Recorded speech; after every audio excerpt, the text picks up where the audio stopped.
dagaal culus oo u dhexeeya beelaha Gudabiirsi iyo sidoo kale beesha Ciise ayaa waxa uu dib uga qarxay deegaanka Xariirad ee gobolka Awdal.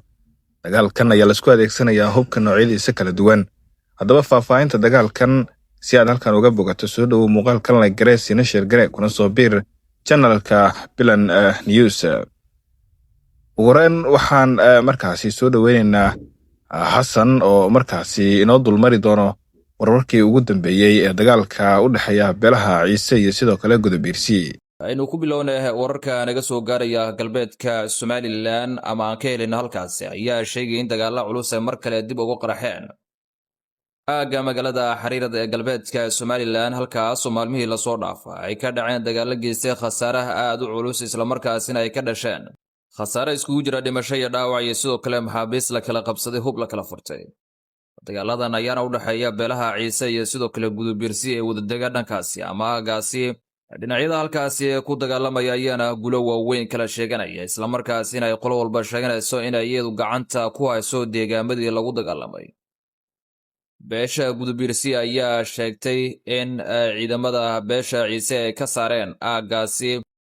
halka beesha Ciise ay sheegtay in ay qaybo ka mid ah gacanta ku dhigeen magaalada Xariirad ee galbeedka Somaliland. si kastaba dagaalada ka socda galbeedka Somaliland ayaa marba marka ka dambeysa sii xoogeysanaya isla markaasina ku sii fidaya deegaano hor leh iyadoo sidoo kale maalinimada shalahayd dagaalo sidoo kale uga dhaceen magaalada Lughaya ee galbeedka Somaliland halkaasi uu ka dhashay khasaare iskugu jira dhimasho iyo dhaawac. dhinacyada halkaasi ku dagaalamaya ayaa midba midka kale ku eedeynaya in dagaalka iyo weerarka uu isagu qaadayo halka midka kale uu sheegay inuu isdifaacayo isla markaasina difaacanayo deegaankiisa. dagaaladan oo ka dhashay bandhiga buugga xeer Ciise ee lagu qaban rabay magaalada Sayla isla marhaantana halkaasi lagu hor istaagay beesha Ciise inay ku qabsato bandhiga buugga xeer Ciise ayaa haatan isku bedelay ama u muuqda mid dagaal siyaasadeed ah markaasina ay adeegsanayaan dhinacyada dawladda shisheeye iyagoo uga faa'iideysanaya danahooda isla markaasina u muuqda kuwa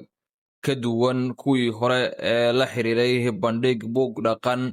isla markaasina xilligan u muuqda dagaalo siyaasadeed oo ay horinayaan ama ay dawladda ka riixayaan quwado ka baxsan gobolka isla markaasina iyagu dana kala duwan kala deegaanadaasi oo istiraatiiji ah sida magaala xeebeedka Saylac oo muhiim u ah istiraatiijiyadda ama ammaanka gobolka isla markaasina ku taala meel aad muhiim u ah. dawladda waaweyn ayaana raba inay halkaasi saldhigiyo iyo sidoo kale aagag military ay ka samaystaan taasi oo xilligan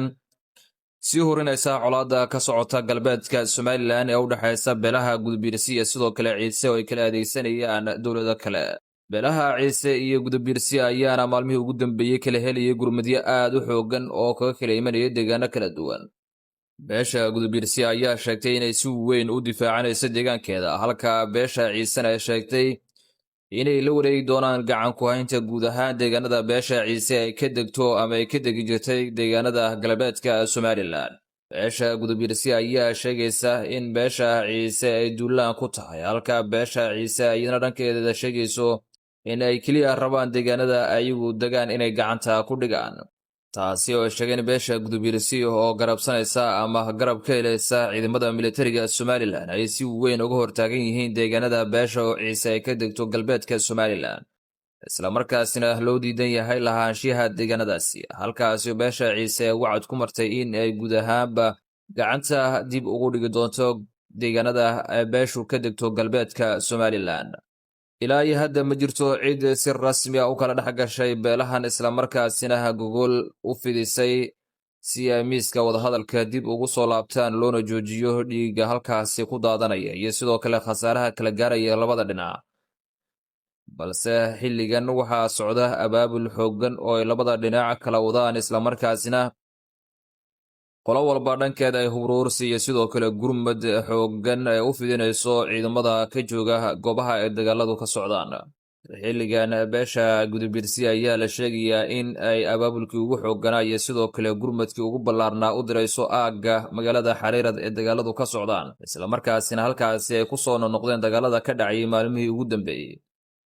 halkaas sidoo kale beesha ciise la sheegay in ay ciidamo aad u tiro badan basas ku soo qaadayso islamarkaasina halkaasi ay soo gelinayaan kuwaasi oo la sheegay in ay dad shacaba ka soo dhigayaan marka hore balse marka dambe dagaal ama ciidamo isku beddelayaan markay soo gaaraan goobaha dagaalka waxaan si rasmi ah loo saadaalin karin xaaladda galbeedka somalilan oo u muuqata mid cagaha la gashay xaalad colaadeed islamarkaasina marba marka ka dambaysa ka sii daraysa kuna fidaysa deegaano hor leh oo nabad ahaa markii hore balse haatan aad moodid in guud ahaan galbeedka somalilan uu gaaray dagaaladu ama ay gaareen dagaaladu islamarkaasina xilligan ayna jirin inta badan deegaan nabad ah guud ahaanna ay ku fideen dagaalada halkaasi ka socda iyadoo maalinba maalinta ka dambaysa deegaano hor leh ay ka qarxayaan dagaalada u dhexeeya beelaha ciise iyo sidoo kale gudabiirsi